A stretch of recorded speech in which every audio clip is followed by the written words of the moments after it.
नमस्कार दोस्तों, RS study knowledge YouTube channel पर आपका स्वागत है। आज हम जीके में फिजिक्स के यूनिट अर्थात मात्रक के भाग 2 को पढ़ेंगे। यदि चैनल पर पहली बार आए हो तो कृपया इसे सब्सक्राइब कीजिए और बेल आइकन को प्रेस करके ऑल नोटिफिकेशन पर क्लिक कीजिए, जिससे हमारे लेटेस्ट वीडियो के नोटिफिकेशन आपको मिल सके। वीडियो अच्छा लगे तो कृपया इसे लाइक कीजिएगा और अपने दोस्तों के साथ शेयर कीजिएगा, जिससे हमारे चैनल के बारे में अन्य विद्यार्थियों को जानकारी मिल सके। वीडियो से संबंधित कमेंट अवश्य कीजिएगा, जिससे हमें आपका एडवाइस प्राप्त हो सके। धन्यवाद। क्वेश्चन नंबर 1, एसआई पद्धति में ज्योति तीव्रता का मूल मात्रक और संकेत क्या है?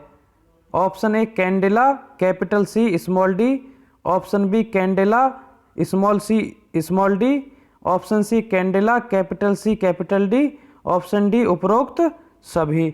तो आपको देखना है कि तीनों ऑप्शनों में आपको कैंडेला कैंडेला और कैंडेला दे रखा है, लेकिन आपके जो संकेत हैं उनमें चेंज कर रखा है। तो आपको ये हमेशा ध्यान रखना है कि ज्योति तीव्रता का जो संकेत होता है मात्रक का, वो दोनों स्मॉल में होते हैं, यानी सी और डी दोनों स्मॉल में होते हैं। तो आपका ऑप्शन बी सही होगा। नेक्स्ट क्वेश्चन देखते हैं। क्वेश्चन नंबर 2, एसआई पद्धति में पदार्थ की मात्रा या परिमाण का मूल मात्रक और संकेत क्या है? Option A mole, option B mole, option C mole, option D mole. यानी आपको चारों ऑप्शनों में, चारों विकल्पों में मोल दे रखा है, लेकिन इनके संकेतों में परिवर्तन कर रखा है। तो यह आपको ध्यान रखना है, पदार्थ की मात्रा परिमाण का जो संकेत होता है हमेशा MOL मोल होता है, जिसमें आपका M कैपिटल होता है। तो आपका ऑप्शन बी सही होगा, ये आपको ध्यान रखना है। नेक्स्ट क्वेश्चन देखते हैं। क्वेश्चन नंबर 3, एसआई पद्धति में समतल कोण का मूल मात्रक और संकेत क्या है? Option A radian RADE, option B radian small RADE, option C radian RAD जिसमें R कैपिटल है आपका, option D radian small RAD।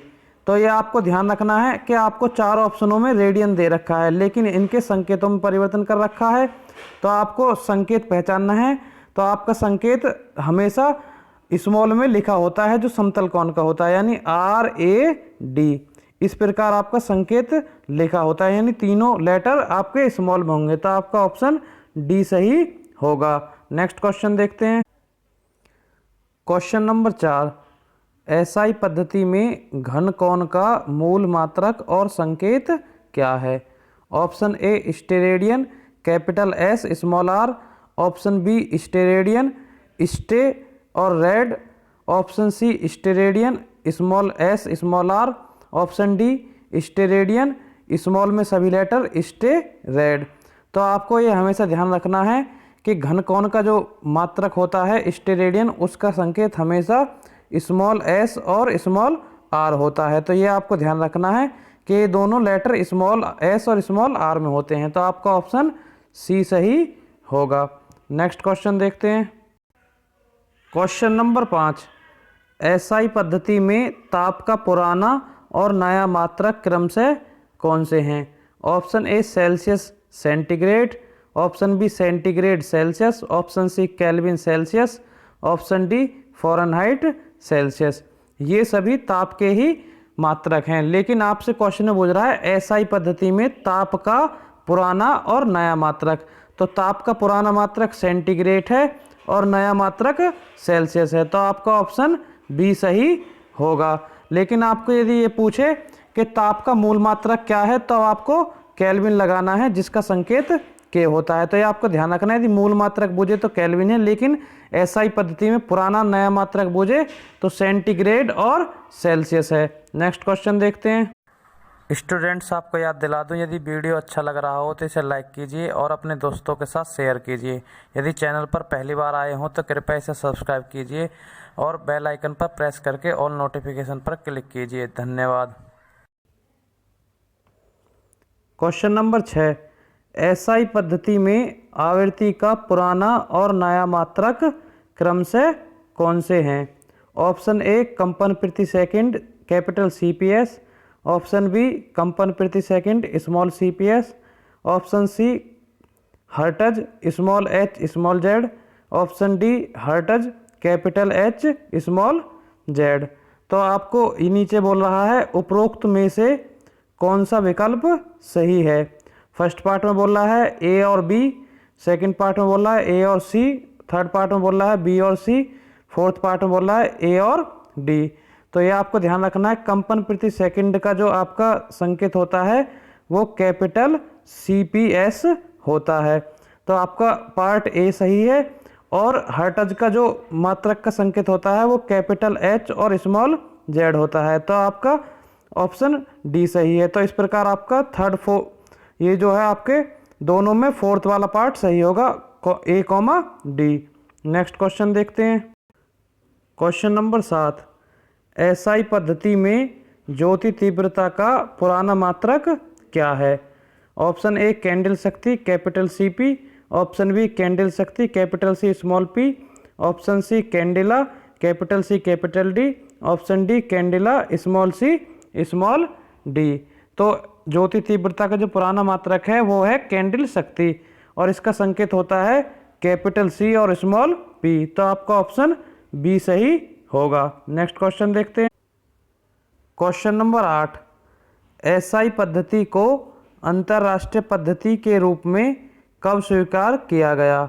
Option A 1958 ईस्वी में, ऑप्शन बी 1959 ईस्वी में, ऑप्शन सी 1960 ईस्वी में, ऑप्शन डी 1961 ईस्वी में। तो यह आपको ध्यान रखना है कि SI पद्धति को अंतरराष्ट्रीय पद्धति का दर्जा 1960 ईस्वी में दिया गया था। तो आपका ऑप्शन सी सही होगा। नेक्स्ट क्वेश्चन देखते हैं। क्वेश्चन नंबर 9, जिस इकाई में भौतिक राशि मापी जाती है उसे क्या कहते हैं। ऑप्शन ए मात्रक, ऑप्शन बी परिमाण, ऑप्शन सी संख्यात्मक मान, ऑप्शन डी इनमें से कोई नहीं। तो आपको ये ध्यान रखना है कि भौतिक राशि जिस इकाई में नापी जाती है उसे मात्रक कहते हैं। तो आपका ऑप्शन ए सही होगा। मात्रक को थोड़ा सा और समझ लेते हैं एक एग्जाम्पल से। जैसे कि आप यहाँ पर b बराबर, जैसे वेलोसिटी है यानी वेग है, तो वेग बराबर क्या होता है आपका विस्थापन बटे समय यानी d/t। तो इसका मात्रक क्या, दूरी का मात्रक क्या होता है मीटर और समय का मात्रक क्या होता है सेकंड। तो मीटर प्रति सेकंड ये वेलोसिटी अर्थात वेग का मात्रक है मीटर प्रति सेकंड। तो ये जो है हम इस भौतिक राशि यानी वेग को मीटर प्रति सेकंड में मापेंगे। नेक्स्ट क्वेश्चन देखते हैं। क्वेश्चन नंबर 10, यदि किसी राशि का परिमाण q, संख्यात्मक मान n और मात्रक u हो तो निम्नलिखित में से कौन सा संबंध सही है। ऑप्शन ए u बराबर n/q, ऑप्शन बी n बराबर q गुना u, ऑप्शन सी q बराबर u गुना n, ऑप्शन डी q बराबर u/n। तो आपको ये ध्यान रखना है, इस प्रकार के क्वेश्चन एग्जाम में पूछ लिए जाते हैं, यानी उनके जो सिंबल या संकेत होते हैं उन्हें चेंज कर दिया जाता है। इनके स्थान पर ABC या PQRS भी हो सकते हैं। तो इससे पहले वाले क्वेश्चन में मैंने आपको बताया था कि वेलोसिटी आपकी क्या होती है, ये आपके विस्थापन यानी डिस्टेंस अपॉन टाइम होता है और इसका जो मात्रक होता है मीटर प्रति सेकंड, ये d/t के अकॉर्डिंग होगा। अब आपको क्या बताना है, ये जो है आपके मतलब इनमें संबंध क्या है। तो आपका जो परिमाण है यानी भौतिक राशि है q है, तो आप b के स्थान पर q रख दीजिए बराबर। अब d/t ये इसका संख्यात्मक मान है यानी n रख दीजिए और ये मात्रक आपका कितना है m/s मीटर प्रति सेकंड। मात्रक आपको कितना दे रखा है u, तो n इंटू u। तो आपका क्या संबंध बनेगा q बराबर n इंटू u यानी n गुना u। तो आपको इस तरह ध्यान रखना है, ये आपका संबंध q बराबर n इंटू u निकल के आएगा। यदि वीडियो आपको अच्छा लगा हो तो कृपया इसे लाइक कीजिए और अपने दोस्तों के साथ ज़्यादा से ज़्यादा शेयर कीजिए, जिससे हमारे चैनल के बारे में अन्य विद्यार्थियों को जानकारी मिल सके। वीडियो से संबंधित कमेंट अवश्य कीजिएगा, जिससे हमें आपके सुझाव प्राप्त हो सकें। वीडियो पूरा देखने के लिए धन्यवाद।